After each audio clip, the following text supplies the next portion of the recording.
حضرت عبدالمطلب نے اللہ کے رسول صلی اللہ علیہ وسلم کے نور کی بہت سی برکتیں دیکھی. انہی میں سے ایک برکت یہ ہے، آپ کو خواب آیا، خواب میں آپ نے دیکھا کہ کوئی آنے والا یعنی کہنے والا کہہ رہا ہے کہ اے عبدالمطلب آپ طیبہ کھو دیں.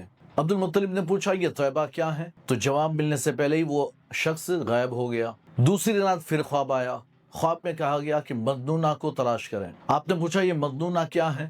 جواب سے پہلے وہ شخص پھر غائب ہو گیا. تیسری رات پھر خواب آیا اور آپ سے کہا گیا کہ آپ زمزم کھو دیں. آپ نے کہا یہ زمزم کیا ہے؟ تو آپ کو بتایا گیا کہ یہ آپ کے آباء و اجداد حضرت ابراہیم علیہ الصلوۃ والتسلیم اور حضرت اسماعیل علیہ الصلوۃ والتسلیم کی یادگار ایک چشمہ ہے پانی کا جسے آپ کھو دیں. آپ نے پوچھا یہ اس کے نشان کہاں ہے، وہ ملے گا کہاں؟ تو بتایا گیا، ایک نشانی بتائی گئی کہ جہاں چونٹیوں کا بل ہوگا، بہت زیادہ چونٹیوں کا بل ہوگا، اور جہاں پر ایک کوا اپنی چونچ مار رہا ہوگا، چونچ مار کر کھود رہا ہوگا، وہیں پر یہ کنواں آپ کو ملے گا، آپ وہاں کھودیں، مکہ یعنی خانہ کعبہ کے قریب میں. تو دوسرے دن صبح حضرت عبدالمطلب اپنے بڑے بیٹے حارث کو لے کر آپ چلے اور خانہ کعبہ کے پاس آئے، اور آپ وہاں آ کر آپ نے دیکھا تو وہاں چونٹیوں کا دل بھی موجود تھا، ان کے بل بھی موجود تھے، ایک کوا وہاں چونچ مار کر کھود رہا تھا. آپ سمجھ گئے کہ یہی مقام ہے. آپ نے کدال اور فاوڑا لے کر آئے تھے، آپ نے کھودنا شروع کیا. قریش کے لوگ حائل بھی ہوئے کہ ہم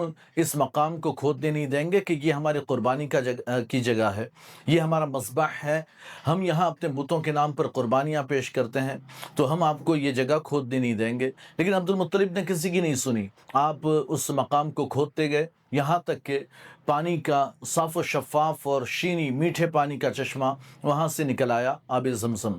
یہ کنواں حضرت اسماعیل علیہ الصلوۃ والتسلیم کی ایڑیوں کی رگڑ سے پیدا ہوا تھا، ظاہر ہوا تھا، اور اس کے بعد قبیلہ بنو جرہم اس چشمے کی کشش میں اس سے یعنی کہ اس چشمے کی طرف کھینچے چلے آئے، اور وہاں انہوں نے قیام کیا، وہاں حکومت کی. 300 یا 500 سال تک انہوں نے حکومت کی. اور اس کے بعد انہوں نے جب ان کے ظلم و ستم بڑھے، ان کا فسق و فجور اور ان کے گناہ بڑھ گئے، تو اللہ تبارک و تعالیٰ نے انہیں وہاں سے نکلوایا، مکہ معظمہ سے انہیں خارج کر دیا. جب یہ لوگ مکہ معظمہ سے نکال دیے گئے اور اس کے بعد قریش کی وہاں پر حکومت آئی، تو یہ جب گئے تھے تو انہوں نے آب زمزم کے اس چشمے کو بند کر دیا تھا، اس میں سارا خزانہ اور سارے ہتھیار ڈال کر، اور اس پر اوپر سے مٹی ڈال دی گئی تھی اور اسے بالکل بند کر دیا گیا تھا. اس کے بعد سیلاب وغیرہ کی وجہ سے اس کے نشانات بھی مٹ گئے تھے.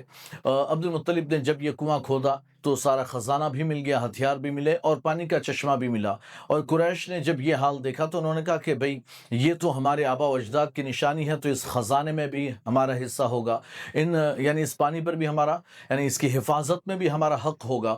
حضرت عبدالمطلب نے ہر ایک کی بات کو رد کر دیا، اور حضرت عبدالمطلب ہی اس آب زمزم کے چشمے کی نگہبانی اور حفاظت فرمانے لگے. تو یہ اختلاف جب بہت زیادہ بڑھا تو یہ طے پایا کہ ملک شام کی سرحد پر ایک کاہنہ رہتی ہے، قبیلہ بنو سعد ابن حذیل میں ایک کاہنہ موجود ہے، ہم اس سے فیصلہ کرواتے ہیں. سارے لوگ وہاں جانے کے لیے، ملک شام کی سرحد پر جانے کے لیے نکلے. جب ایک مقام پر پہنچے، وہاں پڑاؤ کیا، آرام کیا، تو پانی کی بڑی قلت تھی. کچھ لوگوں کے پاس پانی تھا، حضرت عبدالمطلب کے پاس پانی ختم ہو چکا تھا، آپ کے لوگوں کے پاس پانی نہیں تھا. آپ نے دوسروں سے مانگا لیکن انہوں نے پانی بھی نہیں دیا، یہ کہہ کر کہ آب زمزم پر تو تم قبضہ جمائے بیٹھے ہو، ہم تمہیں پینے کا پانی بھی نہیں دیں گے.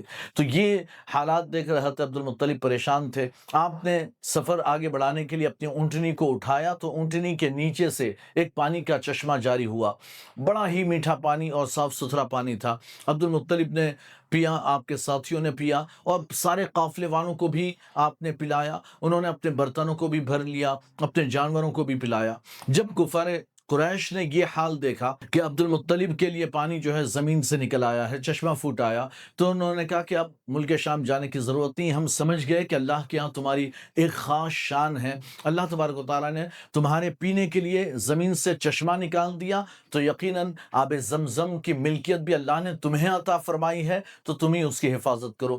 تو اس طرح آب زمزم کی حفاظت کی ذمہ داری اور آپ اس آب زمزم کے چشمے پر قبضہ حضرت عبدالمطلب اور اس کے بعد آپ کی اولادوں کا رہا.